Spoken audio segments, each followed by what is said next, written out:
አብርሽና ሩታ እንግዲህ በመጨረሻ አንድ ላይ ተገኙ ማለት ነው። እንግዲህ ፈጣሪ ያጣመረው ማንም አይለይም አለ። እንግዲህ ሄርሜላ በህይወት አለች ወይስ የለችም ነው? ይሄ ነው እዚህ ጋር ነው ጥያቄ። እንግዲህ ስንቱን ህይወታቸው ስትበጠብጥ የነበረችው እንግዲህ ዛሬ የት እንደገባች አይታወቅም። እንግዲህ ይህን ስታይ መቼም ራሱን ስታ ወድቃ ሊሆን ይችላል ማለት ነው።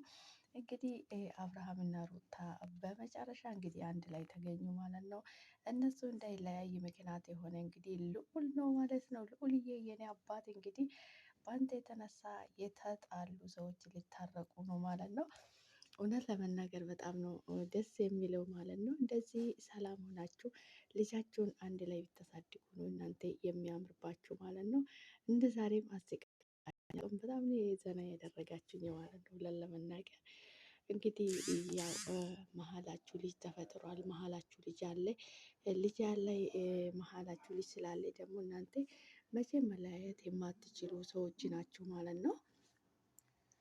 ስለዚህ ሰላም አውርዳችሁ መሀላችሁ ሰላም ፍቅር አውርዳችሁ ልጃችሁን በሰላም በደስታ ብታሳድጉ ነው ደስ የሚለው ማለት ነው። እውነት ለመናገር በጣም ነው ደስ የሚለው። እናንተ በጥልና በጭቅጭቅ ስትመጡ ሳይሆን እንደዚህ ሰላም ፍቅር አውርዳችሁ ስትመጡ ነው የሚያምርባችሁ እውነት ለመናገር ማለት ነው። በጣም ደስ የሚለው እርግጠኛ ነኝ ቤተሰቦቻችሁም ዛሬ በጣም ነው ደስ የሚላችሁ ማለት ነው። እንግዲህ ቤተሰብ ማለት የሚከታተሉ ሰዎችም ሆነ የቤተሰብ ወላጆች በጣም ነው ደስ የሚላችሁ እናንተ እንደዚህ በአንድ ላይ መገኘታችሁ። አንደኛ ነገር ልጃችሁ በሰላም መሳደግ ነው ከእናንተ የሚጠበቀው እንጂ ዝም ብሎ እዛም እዛም እንግዲህ ማለት እናንተ ህፃን ልጆች አይደላችሁም፣ ትልልቅ ሰዎች ናችሁ ማለት ነው። ስለዚህ በሰላም ልጃችሁን እንደዚህ አንድ ላይ ሆናችሁ ማሳደግ ነው የሚጠብቅባችሁ ማለት ነው። እንግዲህ አብርሃም መሀላችሁን ትራስ አድርገን ነው እንተኛ፣ አንቺ አልደርስብሽም አልነካሽም እያለች ነበረ ማለት ነው። ሩታ እንግዲህ አልፈልግም አልተኛም እያለች ነበረ። ከሌሊቱ 5 ሰዓት ሆኗል፣ 5 ተኩል ሆኗል። በዚህ ሰዓት ልጁን ይዜ ወደ ቤት መሄዳችም እዚህ ነው ማደር ያለብን ወይ ደግሞ አንቺ ብቻሽን ሂጂ ልጁ እዚህ ይደር እያላት ነበረ ማለት ነው። በጭራሽ እኔ ልጄን ትቼ አልሄድም ይዤ ነው የምሄደው እያለች ነበረ ማለት ነው። በጣም ነው ደስ የምትለው ስትጨቃጨቁ። እንግዲህ የዛሬ የነገር ጭቅጭቅ ሳይሆን የፍቅር ጭቅጭቅ ነበረ ሲጨቃጨቁ የነበረው ማለት ነው። በጣም ነው ደስ የሚለው እውነት ለመናገር እንግዲህ ለፈጣሪ የሚሳነው ነገር የለም። ፈጣሪ መልሰው በፍቅር በሰላም አንድ ላይ እንደሚያደርጋቸው ተስፋ አደርጋለሁ ማለት ነው። ፈጣሪ እያጣመረ ሰው ሊለየው አይችልም። በሰው ምላስም በሰው ወሬም ሊለይ አይችልም ሰው ፈጣሪ ካጣመረው ማለት ነው። አንዳንድ ጊዜ ይመስለናል የሆነ ችግር ካጋጠመን ያ ነገር ላያችን ላይ በህይወታችን ላይ የማያልፍልን ሁሉም ነገር የማይቀር ነገር ነው የሚመስለን ማለት ነው። ሁሉም ነገር ያልፋል፣ የማያልፍ ነገር የለም ማለት ነው። በህይወታችን ውስጥ እንግዲህ ብዙ ነገር ይፈጠራል። ይሄ የህይወታችን አንድ ገጽ ነው ማለት ነው። ሁሉም ነገር ያልፋል። እንደ ታሪክ እውነት ሲቆይ ታሪክ ይሆናል ማለት ነው። እናንተም እንግዲህ ይቺ እያሳለፋችሁትን ቀን ሲቆዩ እንደ ታሪክ አንስታችሁ እንደምታወሩ ተስፋ አደርጋለሁ ማለት ነው። እንግዲህ የሰው ልጅ ትናንትና የተገኘበት ቦታ ዛሬ መገኘት የለበትም ማለት ነው። ከትናንትና የተሻለ ቦታ ዛሬ ሌላ ቦታ ነው መገኘት ያለባቸው ማለት ነው። እናንተም እንግዲህ ወደ ራሳችሁ ተመልሳችሁ ስለ ራሳችሁ እያሰባችሁ ለልጃችሁም እያሰባችሁ ለራሳችሁም እያሰባችሁ እንግዲህ እያስተዋላችሁ ነው ልጃችሁ ያለባችሁ እንጂ የሆነንን የባጡን የቋጡንም እያወራችሁ እንግዲህ ሰላም ማጣት ይቅርባችሁ ማለት ነው። ምክንያቱም የሰው ልጅ ከፍቅር ከሰላም የሚበልጥለት ነገር የለም ማለት ነው። ህይወታችን በሰላም በፍቅር ስንመራ ነው ደስ የሚለው ማለት ነው። ጭቅጭቃን እና ንዝንዝ እንግዲህ ህይወታችን በጣም የምንጠላ ነው የሚያደርገው ማለት ነው። የሰው ልጅ በሰላም በፍቅር አንድ ላይ ሲኖር ማለት ነው እጅግ በጣም ረጅም አመት ራሱ ቢኖር ረጅም አመት የኖረው አይመስለውም ማለት ነው።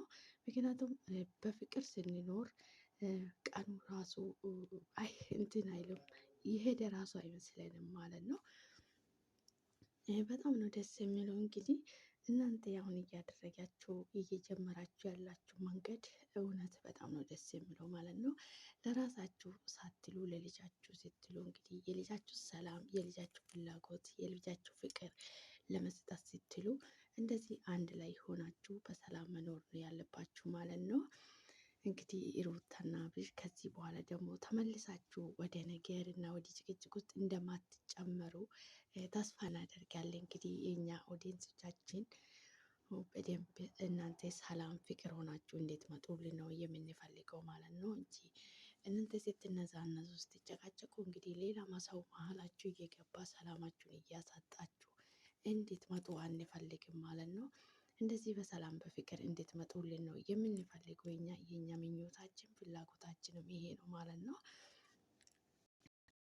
እንግዲህ የኦዲየንሶቻችሁን ፍላጎት እናንተም ሰላም ስትሉ እንደዚህ ሰላም አውርዳችሁ በሰላም እንደምትኖሩ ተስፋ አድርጋለሁ ማለት ነው።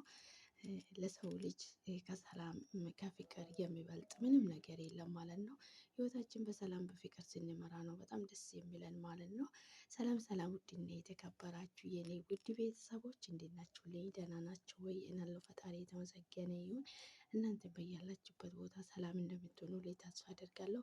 ፈጣሪ ሰላማችሁን ያብዛልኝ። እኔ ጋ የበዛ ሰላም ለእናንተ ይብዛላችሁ። ፈጣሪ በያላችሁበት ቦታ ከክፉ ነገር ሁሉ ይጠብቃችሁ። ውድ የሀገሬ ልጆች፣ ውድ ቻናል ቤተሰቦች እንዴት ናችሁልኝ? ናለው እግዚአብሔር ይመስገን። ከወደ ቤቴ በሰላም መጣችሁ። በድጋሜ ሼር፣ ላይክ፣ ሰብስክራይብ በማድረግ አበረታቱኝ። እንግዲህ መልካምነት ለራስ ነው አይከፈልበትም ማለት ነው። ውድ የሀገሬ ልጆች ቪዲዮ ስታዩ ላይክ አድርጉልኝ ማለት ነው። በጣም ደስ የሚል ቪዲዮ ነው ይዤ የመጣሁት ዛሬ ማለት ነው። ምክንያቱም ሩታና አብርሽ እንግዲህ እጅግ በጣም ከአመት በላይ ሆኗቸዋል እንደዚህ ሲነዛነዙ ሲጨቃጨቁ ማለት ነው። ዛሬ እንግዲህ በአንድ ላይ ሆነ እንደዚህ የፍቅር ጭቅጭቅ ሲጨቃጨቁ በጣም ነው ደስ ያለኝ ማለት ነው። ውድ የሀገሬ ልጆች ቪዲዮ ሲታዩ ላይክ አድርጉልኝ ማለት ነው። ሰላማችሁ ይብዛልኝ በያላችሁበት ቦታ ፈጣሪ ከክፉ ነገር ሁሉ ይጠብቃችሁ። ቪዲዮን ሲታዩ ላይክ አድርጉልኝ። መልካምነት ለራስ ነው አይከፈልበትም። ሰላማችሁ ይብዛልኝ በያላችሁበት ቦታ። ከወደ ቤት የመጣችሁ በድጋሚ ውድ ቤተሰቦቼ የምወዳችሁ የማከብራችሁ እጅግ በጣም አድርጌ ነው የማመሰግናችሁ። ስለምታደርጉልኝ በሙሉ ክበሩልኝ። በጣም ነው የማመሰግናችሁ። እንግዲህ አበረታቱኝ እስኪ መዳም ቤት ወጥቼ ወደ ሀገሬ ገብቼ እንድሰራ ላይክ እያደረጋችሁልኝ አበረታቱኝ ማለት ነው። ውድ ሀገሬ ልጆች ሰላማችሁ ይብዛልኝ በያላችሁበት ቦታ። ፈጣሪ ከክፉ ነገር ሁሉ ይጠብቀን። ለሰው ልጅ ከሰላም ከፍቅር የሚበልጥ ነገር የለምና ሰላሙን ጤናውን ያብዛላችሁ። እንኳን ወደ ቤት የመጣችሁ በድጋሚ እንግዲህ ከሰላም የሚበልጥ ነገር የለም። ዛሬ በጣም ደስ ብሎኛል ማለት ነው። ሩታና አብርሃም እንግዲህ እንደዚህ ሆኖ ስለመጡ በጣም ነው ደስ ያለኝ ማለት ነው። ምክንያታቸው ለዚህ ህፃን ልጅ ብሎ እነሱ የራሳቸውን ጭቅጭቅ የራሳቸውን ንዝንዝ ትተው ልጁን በሰላም ለመሳደግ አንድ ላይ መሆን ያለባቸው ማለት ነው። ምክንያቱም መሀላቸው ልጅ አለው። ለዚህ ልጅ ስል ጎሽ ለልጇ ስትል ተወጋች ይባላል ከነተረቱ ማለት ነው። የራሳቸው ፍላጎት የራሳቸው ስሜት መከታተል ሳይሆን ለልጃቸው ሲሉ ብዙ መስዋዕት መክፈል ነው ያለባቸው ማለት ነው። ምክንያቱም የሰው ልጅ እነሱ እስከ ዛሬ በሰላም ኖሩም በሰላም አልኖሩም። ይሄ ልጅ ግን ምንም በማያውቀው ነገር መጎዳትም መቀጣትም የለበትም ማለት ነው። የእናትም ፍቅር የአባትም ፍቅር ማጣት የለበትም ማለት ነው። የሁለቱንም ፍቅር እኩል እያገኘ ማደግ ያለበት ብዬ ነው የማስበው። ይሄ ልጅ የኔ አባት በጣም ደግሞ የሚያሳዝን ልጅ ነው። ፈጣሪ ልጃችሁን ያሳድግላችሁ፣ ለቁም ነገር ያብቃላችሁ።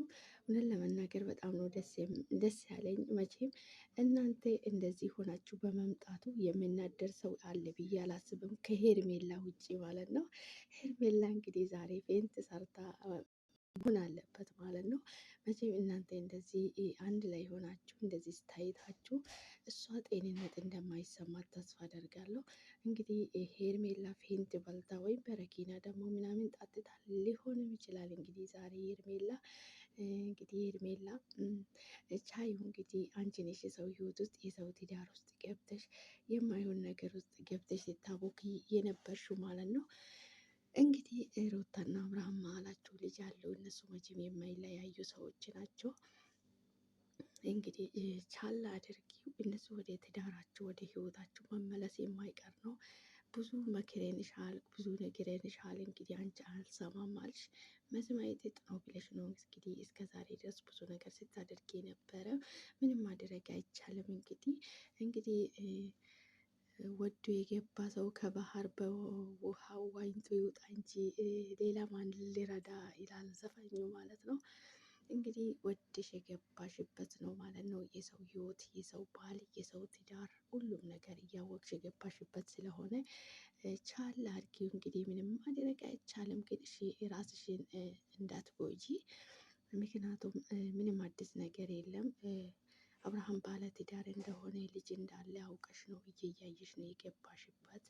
ምንም አዲስ ነገር የለም ማለት ነው። ሁሉንም ነገር እያወቅሽ ነው መጥተሽ የገባሽበት። ስለዚህ ምንም አዲስ ነገር የለም ማለት ነው። አንቺን የሚጎዳሽ ነገር የለም። ራስሽን እንዳትጎጂ አስቢና የራስሽን ኑሮ ኑሪ። አንቺም እንግዲህ ሩታና አብርሃም ይቀጥላችሁ።